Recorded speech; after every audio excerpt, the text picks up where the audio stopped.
I can't remember how old I was. Maybe I was about 5 or 6 or so. I remember dancing in a room with my mother, and she would play music in a cassette tape, on a radio that's about this big and it was gray. And the amazing thing is that I never knew what I was listening to. And it was not until years later that I realized that what we listened to and danced together to was actually Mozart's Symphony number 40, the one in G minor.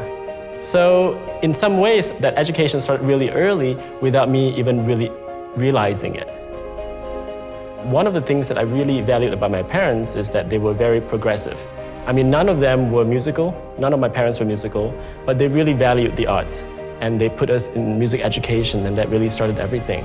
And so when I was old enough, I was maybe around 6 or so, they felt like, okay, maybe it's time for you to do the same. And so that's kind of how I got started. As well as a teacher, I'm also a concert pianist. And so I perform in many different places, and I perform internationally.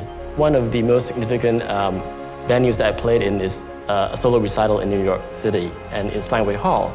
Steinway Hall is the mecca for pianists.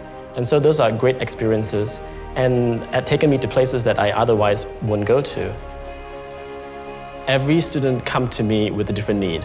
Sometimes the students come in and they can play with a lot of flair and panache, but then they really lack confidence on stage. And another student might have a lot of confidence, but lack the technical skills.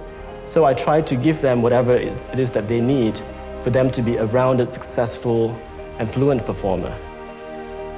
To be sensitive to the needs of your student, you have to have the knowledge, and you have to constantly better yourself. Dr. Lemon is amazing faculty. Not only is he a great teacher, which is very important for faculty, but he's also a great researcher, great performer.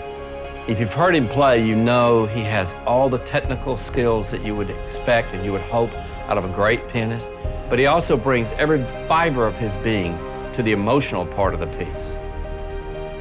One thing you want to know about Dr. Lim is he's compassionate. He's a compassionate person. Well, now I'm going to say two things. And he's also passionate about what he does. He's always working to better himself and those around him. That was 3 things. Passion comes from inside of me.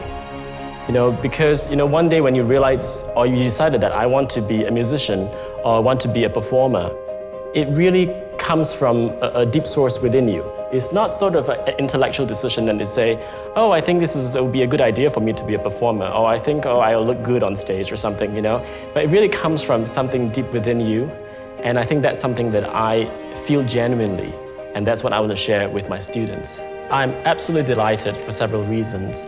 The first being the fact that in the profession that I'm in, I feel that my work is never done. And I don't think I ever feel that I've arrived. And so in this continuous journey that I'm on, I think it's a nice feeling to be noticed along the way. And I'm just very honored to be selected among my peers to receive this award.